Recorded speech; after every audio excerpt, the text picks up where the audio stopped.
Moika, or Momoy. Welcome back to the Coachman. And for today's reading, we're going to be heading all the way over to Finland. And for those of you who don't know much Finnish or at that at all, moika, or moi, it means hello and goodbye in Finnish. If you can't tell, I love Finland, and it's very near and dear to my heart. And soon, I hope to call it home. So for this reading, we're going to be going over to Finland, and we're going to be reading Parker Fillmore's Jane, Don't Complain. There was once a man who was poor and lazy, and he had a wife who was even worse, and her name was Jenny. Jenny was so lazy that it was an effort to lift one foot after the other. In addition to her laziness, which I have no idea how it can get worse, well, actually, it can get worse because she was a complainer, an everlasting complainer at that. And she would say, "Oi!" She used to grunt in the morning, "I wish we didn't have to get up." And "Oi!" She used to groan at night, "I wish we didn't have to take our shoes off before going to bed." Sounds like a pig. So one day, when they were both out in the forest collecting things, Jenny said, "I don't see why we're not rich. I don't see why the king should live at his ease while we have to grub for everything we get.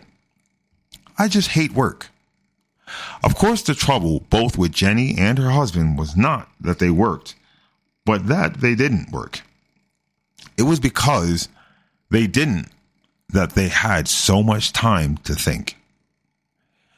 "Drat it all," Jenny went on, whining. "Adam and Eve are to blame for our misfortunes. If they hadn't disobeyed God's commandment and eaten that apple, we'd all be living in the Garden of Eden to this day. It's all their fault that we have to moil and toil and hurry and scurry." "Yes," the man agreed, "it is, especially Eve's. Of course Adam was to blame too, for he should have controlled his wife better. But Eve was the more to blame. If I had been Adam, I shouldn't have allowed her to touch the apple in the first place." "Ha," he thought to himself. Oh, wait, no. Now it happened that the king, who was out hunting that day, overheard this conversation. He thought to himself, "I have a great mind to teach these two people a lesson." He pushed aside the bushes that had hidden him from them, and said, "Good day to you both. I have just heard your complaints, and I, too, think it very hard that you should be poor while others are rich. I tell you what I'll do.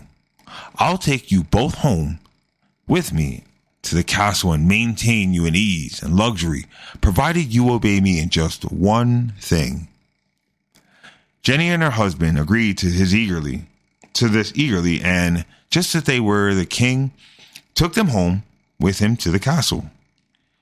He lodged them in a room with gold and furniture. He gave them fine clothes to wear, and for food, he had them serve the choicest delicacies in the world. As they sat eating their first royal meal, he came into them carrying in his hands a covered dish of silver. He put the dish down in the center of the table. "Now, my friends," he said, "I promise to maintain you in this ease and luxury, provided you obeyed me in one thing. You see this silver dish? I forbid you ever to lift the cover. If you disobey me, the moment I shall take from you your fine clothes and send you back to your poverty and misery." With that, the king left them, and they stuffed themselves to their heart's content with the delicate foods set before them. They were so busy eating and drinking and admiring themselves in their fine clothes that for the first day they didn't give the covered dish a thought. The second day the wife noticed it and said, "That's the thing we're not to touch." "Well, for my part, I don't want to touch it.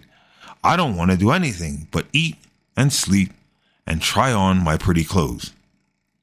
This coming from a woman who couldn't even get out of bed, who didn't even want to take off her shoes to go to sleep. And she didn't want to, it doesn't make any sense. But anyway, by the third day, They had eaten so much and so steadily that they were no longer hungry, and when they lay down on the big soft bed, they no longer fell instantly asleep. "Dear me," Jenny began whining. "I don't know what's the matter with this food. It doesn't taste as good as it used to. Maybe the cook has grown careless. I think we ought to complain to the king. I'm beginning to feel very uncomfortable, and I haven't had an appetite at all. I wonder what's in that covered dish. Perhaps it's something to eat, something perfectly delicious. I've half a mind to lift the cover and see." "Now just you leave that dish alone," the man growled. He, too, had been eating too much and was feeling peevish. "Don't you remember what the king said?" "Pooh!" cried Jenny. "What do I care what the king said?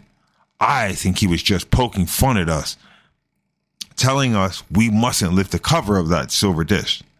After all, a dish is a dish, and it's no crime to lift the cover even if it is made of silver." With that, Jenny jumped up, and before her husband could stop her, she lifted the forbidden cover. Instantly, a little white mouse hopped out of the silver dish and scurried away. "Oh!" Jenny screamed, dropping the cover with a great clatter. The king, who was in an adjoining chamber, heard the noise and came in. "So," he said, "you have done the one thing that I told you not to do. You haven't been here 3 days, and although you've had everything that your heart could wish for, yet you couldn't obey me in this one little matter." "Your Majesty," the man said, "it was my wife who did it, not I." "No matter," the king said, "you too are to blame. If you had restrained her, it wouldn't have happened." Then he called his servants and then stripped off of the fine clothes and dressed the couple again in their old rags. "Now," he said as he drove them from the castle gates, "never again blame Adam and Eve for the misfortunes which you bring upon yourself." I have to agree. Well, hope you enjoyed this story, and until next time, take care.